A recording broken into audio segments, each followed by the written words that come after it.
বন্ধুরা, আমরা জানি আগামী 10ই ফেব্রুয়ারি রাজ্য বিধানসভার অধিবেশন শুরু হচ্ছে। 12ই ফেব্রুয়ারি সাধারণ বাজেট পেশ করা হবে। 2026 বিধানসভা নির্বাচনের আগে শেষ অধিবেশন এটি। ফলে গোটা রাজ্যের সাধারণ মানুষ তাকিয়ে আছে মমতা বন্দ্যোপাধ্যায়ের সরকারের এবার বাজেট থেকে নতুন কিছু ঘোষণা করে কিনা। তবে চমক থাকতে পারে বলেই আমাদের কাছে খবর এসেছে। আমরা এরকমই 10টি প্রকল্পের টাকা বৃদ্ধি বা বাজেটে কি হবে সেটা নিয়ে আজকের এই ভিডিওতে ডিটেলস আলোচনা করব। আপনারা যদি চ্যানেলটিতে নতুন হয়ে থাকেন তাহলে পরে অবশ্যই চ্যানেলটিকে সাবস্ক্রাইব করবেন এবং ভালো লাগলে পরে অবশ্যই লাইক কমেন্ট শেয়ার করতে ভুলবেন না। তো চলুন দেখে নেওয়া যাক যে প্রতিবেদন আমাদের হাতে এসেছে, যেখানে 10টি প্রকল্পে টাকা বাড়ানোর কথা চলছে। তো চলুন দেখে নিই। মমতার তৃতীয় মেয়াদের শেষ পূর্ণাঙ্গ বাজেট এটি। সাধারণ মানুষের সুরাহায় কি কি থাকতে পারে? মমতা বন্দ্যোপাধ্যায়ের মুখ্যমন্ত্রী পদের তৃতীয় মেয়াদ পূর্ণ হওয়ার পথে 2026 সালে বিধানসভা ভোটের আগে শেষ পূর্ণাঙ্গ বাজেট পেশ করবে তার সরকার। তাই কৌতূহল ও আগ্রহ তৈরি হয়েছে যে রাজ্য বাজেটে কি ধরনের সুরাহার কথা ঘোষণা হতে পারে।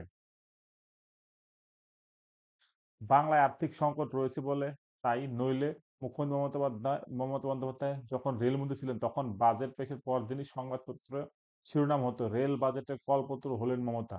প্রান্তিক মানুষকে সারা মাস ট্রেনে চড়ার সুবিধা দিতে সস্তায় মান্থলি কার্ড, মধ্যবিত্তের আরামের সফরের জন্য দুরন্ত এক্সপ্রেস, কলকাতার জন্য একগুচ্ছ মেট্রো প্রকল্প, রেল কারখানা, একসঙ্গে এত কিছু তার আগে বা পরে কখনো রেল বাজেটে পায়নি বাংলা। এহেন মমতা বন্দ্যোপাধ্যায়ের মুখ্যমন্ত্রী পদের তৃতীয় মেয়াদ পূর্ণ হওয়ার পথে 2026 সালে বিধানসভা ভোটের আগে শেষ পূর্ণাঙ্গ বাজেট পেশ করবে তার সরকার। তাই কৌতূহল ও আগ্রহ তৈরি হয়েছে যে রাজ্য বাজেটে কি ধরনের সুরাহার কথা ঘোষণা করা হতে পারে। এবারের রাজ্য বাজেটে মধ্যবিত্ত নিম্নবিত্ত পরিবারগুলির জন্য একাধিক গুরুত্বপূর্ণ ঘোষণা থাকার সম্ভাবনা রয়েছে। স্বাস্থ্য, কৃষি, শিক্ষা, কর্মসংস্থান সহ একাধিক ক্ষেত্রে নতুন প্রকল্প বরাদ্দ বৃদ্ধির সিদ্ধান্ত নিতে পারে রাজ্য সরকার। যেরকম ১ নাম্বার, স্বাস্থ্য খাতে বরাদ্দ বৃদ্ধি। স্বাস্থ্যসাথী নিয়ে বড় ঘোষণা হতে পারে। কিরকম?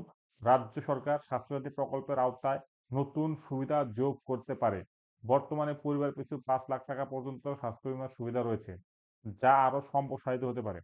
সরকারি হাসপাতালগুলিতে বিনামূল্যে ওষুধ ও চিকিৎসার পরিধি বাড়ানোর ঘোষণা হতে পারে রাজ্য বাজেটে। গত বছরের বাজেটে স্বাস্থ্য খাতে প্রায় ১৫,০০০ কোটি টাকা বরাদ্দ করা হয়েছিল। এবার সেটি 20% পর্যন্ত বাড়ানো হতে পারে বলে মনে করা হচ্ছে। কৃষকদের জন্য নতুন সুযোগ, কৃষি ঋণে ছাড়। কৃষকদের আর্থিক সহায়তা বাড়ানোর জন্য কৃষি ঋণে সুদে ১ থেকে 2% পর্যন্ত ভর্তুকি দেওয়া হতে পারে। এছাড়া কৃষক বন্ধু প্রকল্প আমরা জানি খুবই গুরুত্বপূর্ণ একটি প্রকল্প। আওতায় সহায়তার পরিমাণও বাড়তে পারে। কৃষক বন্ধুরা বছরে সর্বোচ্চ ১০,০০০ টাকা করে পায়। এবার সেই অঙ্ক বাড়াতে পারে। গত বছর এই প্রকল্পে ৮,০০০ কোটি টাকা বরাদ্দ করা হয়েছিল। এবার তা বাড়িয়ে ১০,০০০ কোটি টাকা পর্যন্ত করা হতে পারে। নারী ও শিশু কল্যাণে বিশেষ নজর। অঙ্গনওয়াড়ি কর্মী ও সহায়কদের বেতন বর্তমান যথাক্রমে ৯,০০০ টাকা এবং ৮,০০০ টাকা থেকে বাড়িয়ে 10,০০০ টাকা এবং 11,০০০ টাকা পর্যন্ত করা হতে পারে। আমরা জানি ইতিমধ্যে আইসিডিএস এবং আশা কর্মীদের অলরেডি মোবাইলের জন্য টেন্ডার ডাকা হয়ে গিয়েছে। তাদের টেন্ডার কমপ্লিট হলে পরে মোবাইল দেওয়া হবে। গর্ভবতী মহিলাদের জন্য মাতৃত্ব ভাতা প্রকল্পের সুবিধা বাড়ানো হতে পারে। কন্যাশ্রী ও রূপশ্রী প্রকল্পের জন্য বরাদ্দ আরো বাড়ানোর পরিকল্পনা রয়েছে। শিক্ষা খাতে বড় বরাদ্দ। শিক্ষার মান উন্নয়নের জন্য রাজ্য বাজেটে এবার নতুন সিদ্ধান্ত ঘোষণা হতে পারে। শিক্ষাবন্ধু, অঙ্গনওয়াড়ি কর্মী ও প্যারা টিচারদের বেতন বৃদ্ধি হতে পারে। নতুন স্কুল ও কলেজ তৈরির জন্য অতিরিক্ত বরাদ্দের সম্ভাবনা রয়েছে। শিক্ষা খাতে গত বছর বরাদ্দ ছিল ৩৮,০০০ কোটি টাকা।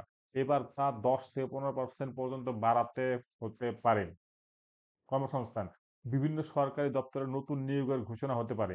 আমরা ইতিমধ্যেই জানি পিএসসি আ অনেক পদের জন্য অলরেডি ঘোষণা করে দিয়েছে। তাছাড়া আইসিডিএস সুপারভাইজার, এছাড়া পঞ্চায়েতে কর্মী নিয়োগ সমস্ত কিছুই হতে পারে বলে শোনা যাচ্ছে।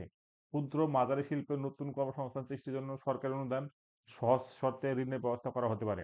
সরকারি সূত্রের খবর, এবার অন্তত ৫০,০০০ নতুন নিয়োগের ঘোষণা হতে পারে। এটা কিন্তু এবার একটা দারুণ নিউজ। ৫০,০০০ নতুন নিয়োগের ঘোষণা হতে পারে। পরিকাঠামো উন্নয়ন প্রকল্প। নতুন রাস্তা, সেতু, শহর ও গ্রামের উন্নয়নে বড় বরাদ্দ হতে পারে। কলকাতা ও অন্যান্য শহরে মেট্রো সম্প্রসারণ প্রকল্পের জন্য অতিরিক্ত তহবিল বরাদ্দ হতে পারে। লক্ষ্মীর ভান্ডার, যেটা আমাদের পশ্চিমবঙ্গের একটি জনপ্রিয় এবং জনবহুল একটি প্রকল্প। যেটাতে কি বলেছে বর্তমানে ১৮ থেকে ৬০ বছর বয়সী মহিলাদের জন্য মাসিক ৳১,০০০ করে দেওয়া হয়। এই যে বয়সের কথা বললাম, রিসেন্টলি মালদা, আলিপুরদুয়ারে মুখ্যমন্ত্রী প্রশাসনিক বৈঠক করেছেন, যেখানে তিনি বলেছেন যে আজীবন অর্থাৎ আজীবন একজন মহিলা লক্ষ্মীর ভান্ডার প্রকল্পে টাকা পাবে। এখানে বয়সের ঊর্ধ্বসীমা হয়তো উঠিয়ে দেওয়া হবে এবার, যে আজীবন সে লক্ষ্মীর ভান্ডারে টাকা পাবে ৳১,০০০ করে। এবং শোনা যাচ্ছে ৳১,০০০ পায় জেনারেলরা এবং শিডিউল কাস্টরা পায় ৳১,২০০। এবার সেটা ৳২,০০০ করা হতে পারে বলেও শোনা যাচ্ছে। এখানে কম দেখানো হচ্ছে, এটা ৳২,০০০ হতে পারে বলে শোনা যাচ্ছে। এই প্রকল্পের বরাদ্দ গত বছর ছিল ৳১২,০০০ কোটি টাকা, এবার তা ৳১৫,০০০ থেকে ৳২০,০০০ পর্যন্ত হতে পারে বলে শোনা যাচ্ছে। মহার্ঘ ভাতা যেটা ডিএ, যেটা নিয়ে অনেক দিন থেকে বিতর্ক, কোর্টে সুপ্রিম কোর্টে কেস চলছে আমরা জানি। সেটা নিয়ে কি হতে পারে? সরকারি কর্মচারীদের জন্য বকেয়া ডিএর বিষয়ে গুরুত্বপূর্ণ ঘোষণা হতে পারে। রাজ্য সরকারি কর্মচারীরা কেন্দ্রের সঙ্গে সমতা চেয়ে দীর্ঘদিন ধরে আন্দোলন করছেন। এবার রাজ্য সরকার ডিএ বৃদ্ধির ঘোষণা করতে পারে বলে শোনা যাচ্ছে। তা ৬ থেকে ৭% পর্যন্ত বাড়ানো হতে পারে। তো যাই হোক, আমরা ওয়েট করে থাকবো এই ১২ তারিখে, যে অর্থাৎ ১২ই ফেব্রুয়ারি যে পশ্চিমবঙ্গে বাজেট হতে যাচ্ছে, যাতে গরিব এবং নিম্ন মধ্যবিত্ত মানুষজন উপকৃত হয়, সেটাই হয়তো এই সরকার করতে যাচ্ছে। তবে পুরোটাই এখন দেখার যে কি হয় আল্টিমেটলি। তো বন্ধুরা, যদি ভিডিওটি ভালো লাগে তাহলে অবশ্যই চ্যানেলটিকে সাবস্ক্রাইব করবেন এবং লাইক, কমেন্ট, শেয়ার করতে ভুলবেন না।